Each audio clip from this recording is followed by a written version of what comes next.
All right, so check it out.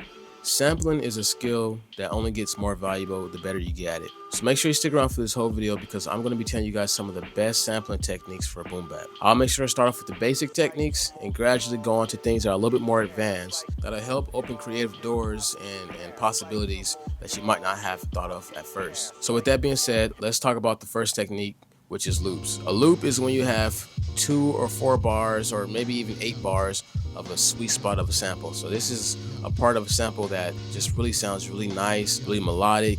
Maybe the chord changes are just on point and you really want to capture that moment.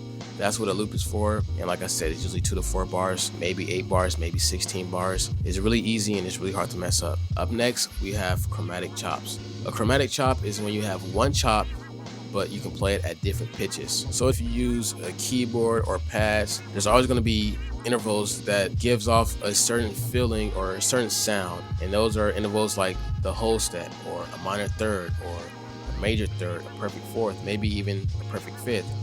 Learning how to utilize those intervals and create your own melodic ideas with these chromatic chops is a skill that I find myself using almost every session when I'm struggling with a sample. But I still love you. Whoa, someday I'll see, or you'll see,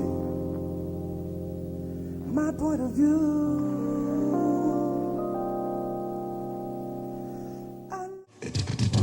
Whoa, someday I'll see, or you'll see, my point of view.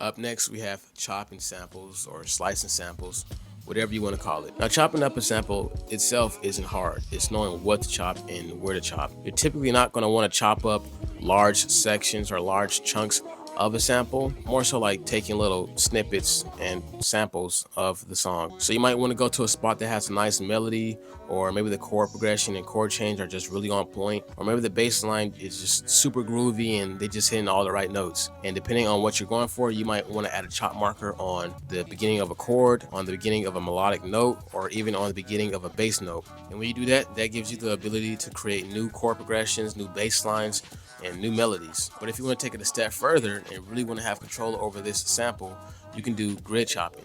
So the best way for me to describe grid chopping is chopping along the tempo structure of the sample. So that means you can have a chop marker for every 16th note, every 8th note, every quarter note, and this will really give you a lot of control over how the sample is being played or how the sample sounds. But now that we covered some of the most basic techniques for sampling, let me tell you some tips or tricks that you can utilize within those techniques, okay? So if you're really trying to get that boom bap sound, you need to be using filters. So filters is how you create that warm, vintage sound. All right, so taking out those high frequencies and leaving those mids and lows is perfect for adding that warmth. Or if you want to get a little bit more savvy with it, you can play around with the frequency and the resonance and really create something that sounds different. Another quick point is time stretching. So with time stretching, you can either stretch or shorten some or all of the chops. So you can have some chops that are stretched, some that are shortened.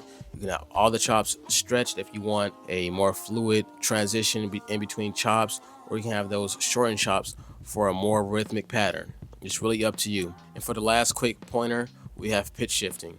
So sometimes you might want to make that sample a little bit darker, or you might want to raise the energy. That's where pitch shifting comes in handy. But you can also change the pitch of individual chops and really create new chord progressions or new melody lines that at first weren't even possible. Now that we got those quick little pointers out the way that I feel like are necessary to know, let's start talking about a few advanced techniques that you guys can utilize. First, we have layering multiple samples. All right, so when you're layering multiple samples, you're basically taking the individual chops of different samples. Sometimes it's 2, sometimes it's 3. It really depends on your skill level, but you're taking those sounds, those chops, and you're stacking them on top of each other, almost like a sandwich. The reason why I describe it like a sandwich is because you really need to know how to balance the different frequencies of these different samples. You don't want your bass lines crashing, you don't want the mids crashing, you don't want the high frequencies clashing and making your ears bleed. Another important thing with layering multiple samples is making sure that you have the correct key for both samples. So sometimes the keys aren't going to line up, sometimes they are, sometimes they're not going to be lined up enough.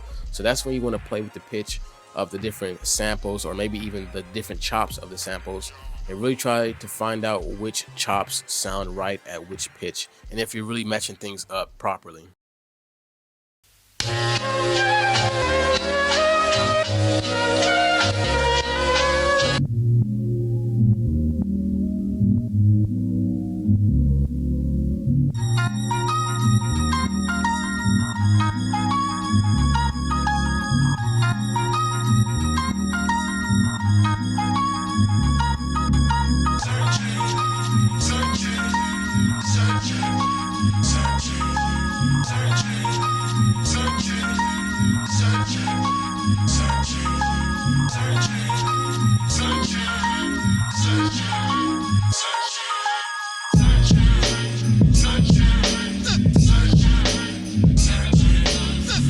Alright, so up next we have multi-band sampling.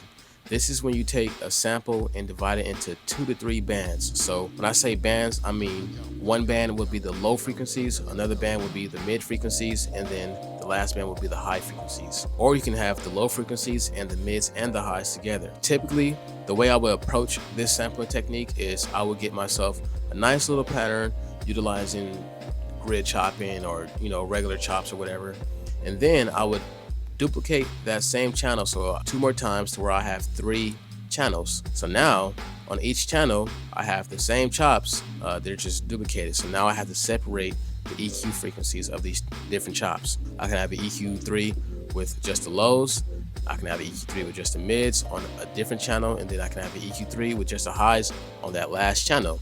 Now I have complete control over the bass, the mids, and the high frequencies of this sample, and I can create patterns that sound different sonically than what was presented originally. So this is really entering territory that's a little bit more advanced and a little bit more difficult to execute, but when you do it right, trust me, it sounds great.